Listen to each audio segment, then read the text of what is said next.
It's a myth that only 15 grams or 20 grams can be absorbed in general over the course of an hour. Hey guys, what's going on? Nate from Nate Fitness here, and welcome back to another video. Now, I know it's been a long time since my last video, guys, but I've been working on this video and a new video series that this video is going to be a part of. And so, without further ado, guys, let me announce Gym Myth Mondays. Now, this is going to be a series in which I go over a new myth every Monday, myth being a gym myth, and I'm going to give my take on it. It's worth stating, guys, that I'm not a dietitian, I'm not a personal trainer, and so, this is not a replacement for, professional or industry advice in terms of your diet, in terms of your workouts, and the same thing can be said for every one of my videos. So, yeah, guys, let's crack straight into today's topic, and what that is going to be is the body can only absorb X amount of protein per hour, or you only need to eat X amount of protein to be absorbed. So, guys, with that being said, let's crack straight into, what is protein, right? Because a lot of people, they know that you eat protein, you get bigger. You eat protein to make your muscles get bigger, right? But a lot of people don't actually understand why it is that protein does this, or what exactly it is that we're eating protein for. So basically, guys, protein is a macronutrient. Okay, so you've got the three main macronutrients: carbs, fat, protein, and protein contains 4 calories per 1 gram of protein. Okay, and the way protein works is it starts its absorption process, if you will, the minute it enters your mouth. So the minute you eat something that contains a large amount of protein, whether it be a protein shake or whether it be something that you have to chew, when it enters your mouth, enzymes come out. I'm not exactly sure. Okay, guys. I'm just gonna preface. I am not some learned person who's gone and read hundreds of case studies and all this kind of stuff and to do with this. This is what I know, what I have learned over my time, in the gym, and my time having to learn this kind of stuff, so that I know what to do. And so, some of the things I say may not be the scientific explanation. It may not be the most educated explanation, but it is how it works to my understanding. And I'm just going to make this video about it so that you guys can see where I'm coming from, and maybe it'll teach you something. Maybe you can teach me something. I'm not really sure. Anywho, when you eat something, the enzymes in your mouth actually start the breakdown process from when you start chewing it, etc. It's got to travel down your esophagus, and it's going to go to your stomach. Now, obviously, we all know that the stomach has hydrochloric acid, but also it has pepsin, which is used to initiate the breakdown of protein into amino acids. Okay, so the protein that you eat is broken down into amino acids. Now, the stomach continually breaks this down and just keeps breaking it down using the hydrochloric acid, using the pepsin until it's smaller, and eventually it breaks it down into chyme. And chyme is partially digested food and enzymes, which then pretty much travel to your small intestine. Okay. Now, when the protein, or the chyme, which is just the food that you've chewed up, or the protein shake or protein smoothie, whatever it is, it's gone through your esophagus into your stomach, where it's been mixed and churned around, and the stomach's done its thing, or it's blum blum blum with its, everything that's going on in there, and it'll go into your small intestine, right? From there, your pancreas is going to release even more enzymes to help further break down these protein fragments to create amino acid, right? The goal of this whole process that your stomach's doing, your small intestines are doing, is to break it down into dipeptides and amino acids for absorption into the blood and also into the liver, where it aids in MPS and MBP. So now that we've talked about what protein is, or rather what its function is, that being to be ingested, starts being chewed in the mouth, the enzymes break it down, travels down your esophagus into the stomach, where it becomes, where it mixes with hydrochloric acid and pepsin to create essentially a chyme, which is then sent down into your small intestine and adds with some more enzymes, where it starts being broken down, so that it can be absorbed into the blood and travel to the liver as well. It's also used to aid MPS and MPB. So that's going to bring us to this topic. What exactly is MPS and what exactly is MPB? Okay. Now, MPS, or muscle protein synthesis, is a naturally occurring process in our bodies, okay, that makes use of amino acids that we obtain through breaking down the protein from our foods to build up protein as a result of the the amino acid chains, and then that protein is then used to aid in muscle recovery or muscle protein synthesis, or the synthesis of muscles. And so basically what this means is if you go and do a large amount of resistance training or intensive workout, strenuous workout, your muscles are constantly breaking down, they're deteriorating, they're micro tears in the muscles, and then muscle protein synthesis comes in and repairs these muscles and builds them back stronger, right? That's pretty much a dumbed down explanation of what MPS is, or muscle protein synthesis. Now on the other hand, we also have MPB. What is MPB? MPB is muscle protein breakdown, okay? And muscle protein breakdown is the naturally occurring opposing side of muscle protein synthesis, okay? So on one hand, you've got muscle protein synthesis, which is to build muscle using amino acids, and then on the opposite side, you've got MPB, which is muscle protein breakdown. Muscle protein breakdown occurs when there is either A, you've done a lot of strenuous exercise and a lot of intense exercise, and B, when there is not enough protein as a result of eating, that your muscles will begin to break down so that the protein that's found in your lean muscle mass can be used in other areas of the body. And so these are actually two opposing sides, one's to build, one's to deteriorate. And the way that it builds is if the rate of the MPS, or rather the rate of muscle protein synthesis, is greater or faster or higher, whichever term you want to use, than MPB, MPS will begin to create muscles. Now our next point is going to be pretty much what does any of that I've just spoken about have to do with how much protein can we absorb per hour, or how much protein do we need per hour. Okay, and I'm just going to go out and say on the record, there are a vast amount of studies, a vast amount of literature, a vast amount of opinions when it comes to how much protein can be absorbed per hour, and more specifically what the ideal amount of protein that we can absorb per hour is. Okay, so basically people hypothesize, or rather have a lot of opinions on what the ideal amount of protein for MPS, or muscle protein synthesis, is. And so some people speculate that it's only around 10 to 15 grams of protein can be absorbed per hour for muscle protein synthesis. And anything else that you eat above that, so for example, if I eat 20 grams, or, okay, let's say 20 grams is the maximum. If I eat 30 grams, only 20 grams of that is going to be used for muscle protein synthesis, and therefore the other 10 grams that I ate is a waste. I'm just going to shit that out as waste, and it was a waste of time. And this myth is actually commonly used by people arguing that supplementation for protein, for example, casein, whey, all that kind of stuff, is a waste of money, because the large dosage that it comes in, you know, typically 22 to 30 gram doses of protein powder or supplementation, is essentially a waste, because only 20 grams of that protein is actually used for muscle protein synthesis, and the rest is actually deteriorating, or is rather waste that gets expelled from your body in the form of shit. And the truth of the matter for this particular thing is that it's not actually so black and white, okay? And so for this segment, we're actually going to say, well, the question is, I suppose, to get to the nitty gritty, how much protein can actually be absorbed by the body per hour?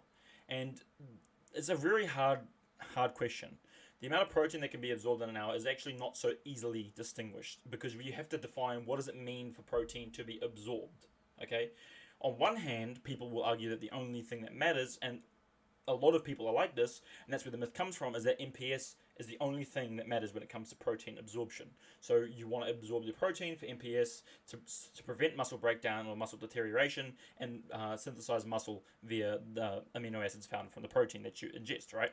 And it's very interesting that people would say this kind of thing, because it seems to imply that when you eat 30 grams, only 20 grams of this is actually worth anything, because that's the 20 grams that can be processed in the hour and turned into muscle, right?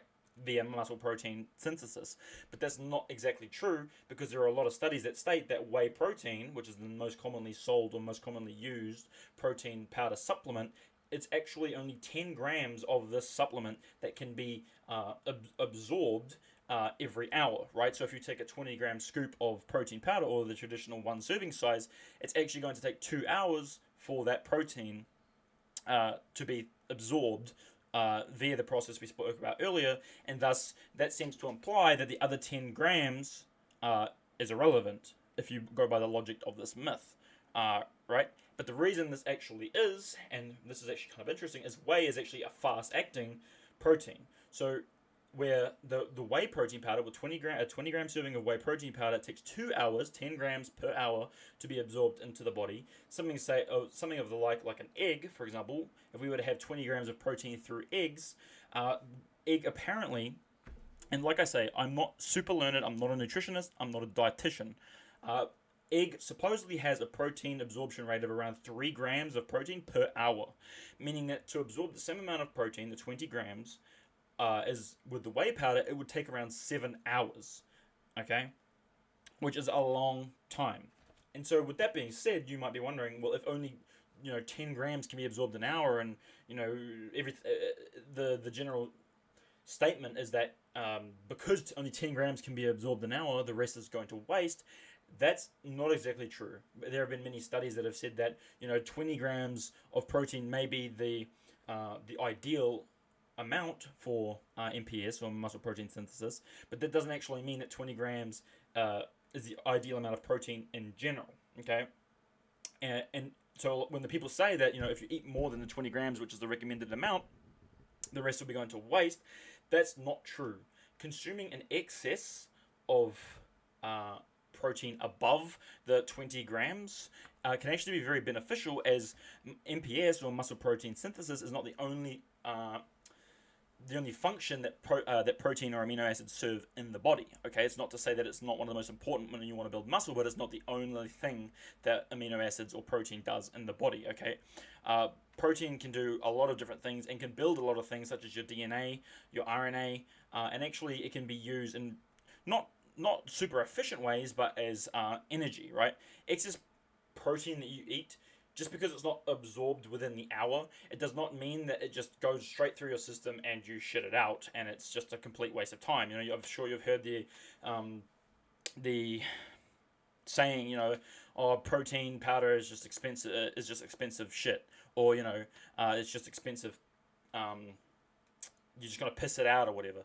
People say this kind of stuff all the time, right? And so if that was the case, why is it that people that are industry standards, or rather, industry pioneers, why is it that they are eating more protein than this person or that person, or way more above the 10 to 15 grams that you can absorb within the hour? Why are they eating way more above that threshold and seeing massive gains if 10 grams or 15 grams per hour was the amount that we could absorb? Why is it that they're eating more? Okay, and the reason that this comes into play is, like I said earlier, you've got to have a greater threshold of MPS over MPB to counteract each other, right? So you want to eat excess protein so that the rate of MPS is at the peak or optimal amount that it can possibly be, right? If you're only eating enough to very slightly be in the red, in the green, you are actually not going to be growing as much muscle as you should be. And thus, it's probably detrimental to actually only eat 20 grams of protein per meal.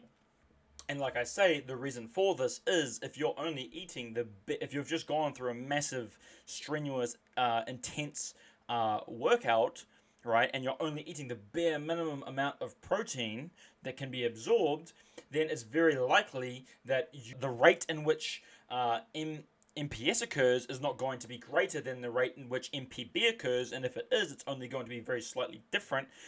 You are not going to grow as much as you would have had you have eaten more protein, so that there's very little muscle protein breakdown as a result of having excess protein that can go towards preventing the breakdown of muscles to be used as protein in other areas of the body, because it's already got protein from that protein pool, which by the way is supposedly 250 grams. Not to say that it's a literal fucking lake of protein in your body.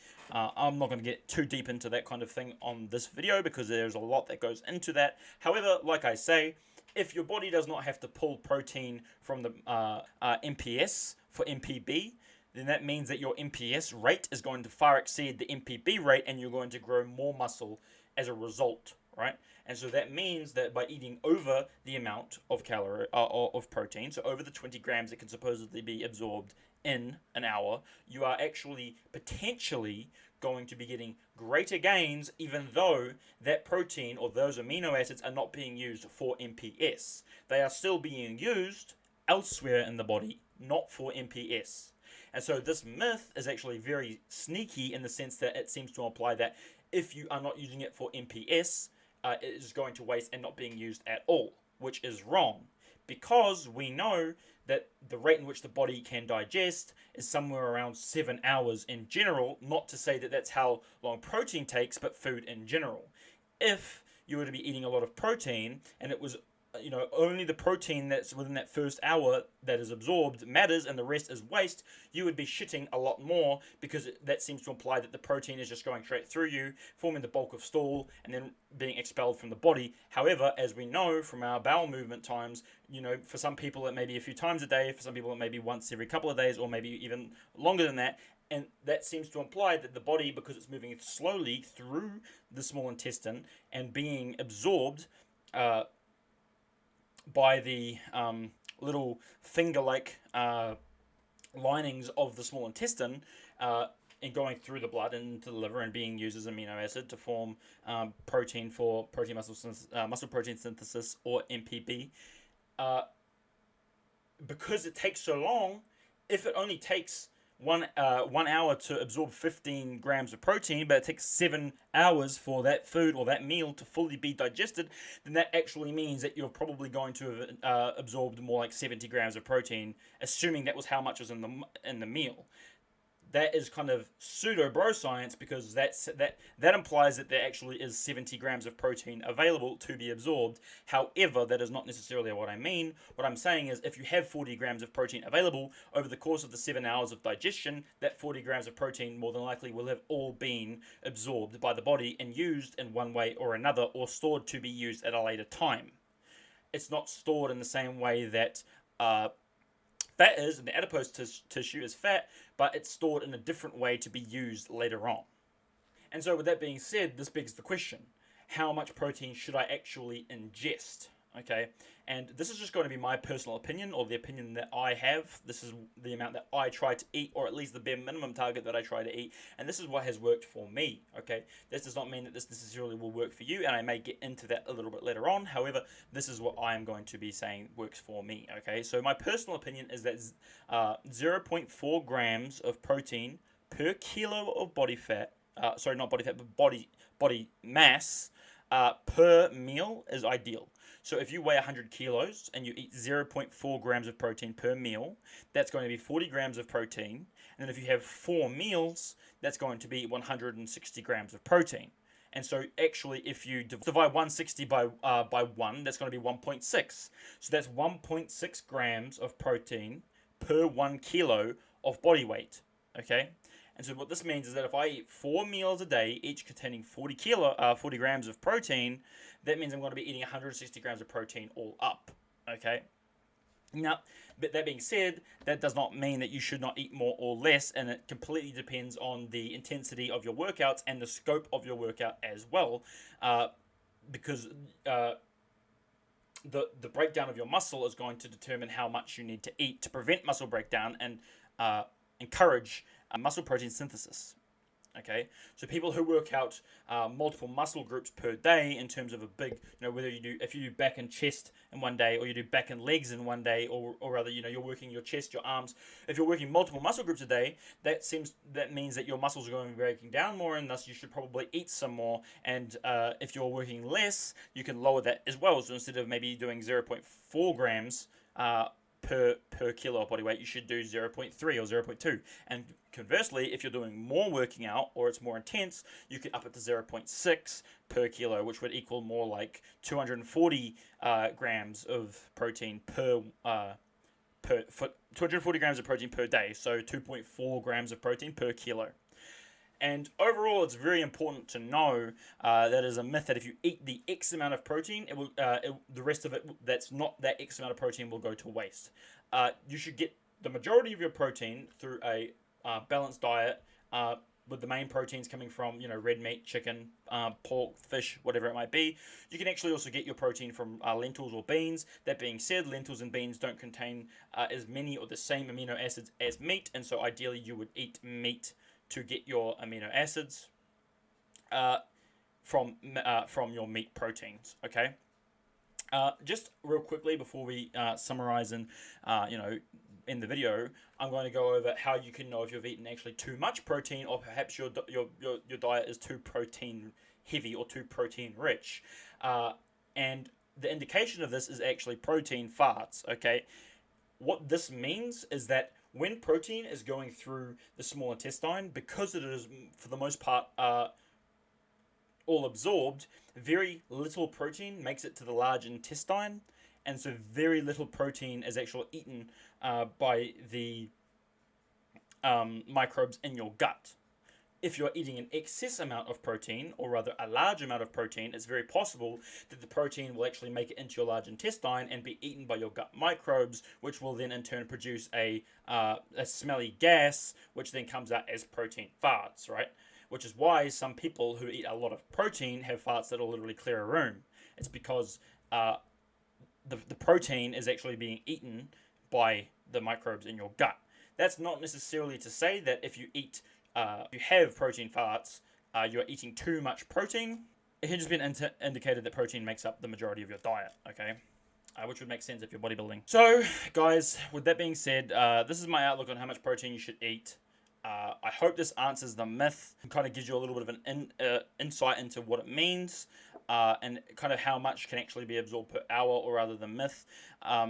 It's a myth that only 15 grams or 20 grams can be absorbed in general over the course of an hour.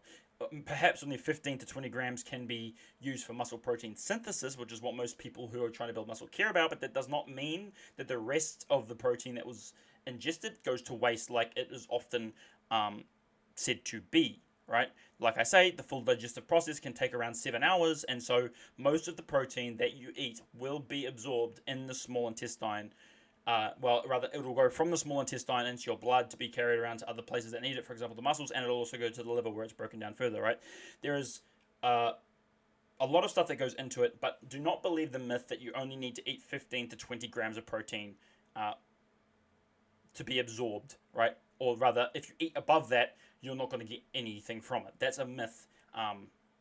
You should eat enough that you feel full. You should eat enough that you see gains. If you are not seeing gains, eat more, all right? And like I say, this is not a one size fits all. People are going to have different dietary requirements. It's going to take some time to find out what works best for you. Personally, I eat probably more around the 200 gram protein per day, okay? And that's worked really well for me. I find good gains on that, and that's not even going over the carbs and the fats that I also eat in my diet. Like I say, don't let while supplements can be good, they should not make up the bulk of your diet. They are fast acting, and there are some studies that specify that they do not work as well, and it's a pretty well common known thing that they do not work as well as whole proteins found in meat itself. So guys, with that being said, if you like this video, drop it a like. If you lift heavy weights, subscribe, and remember guys, that was heavy.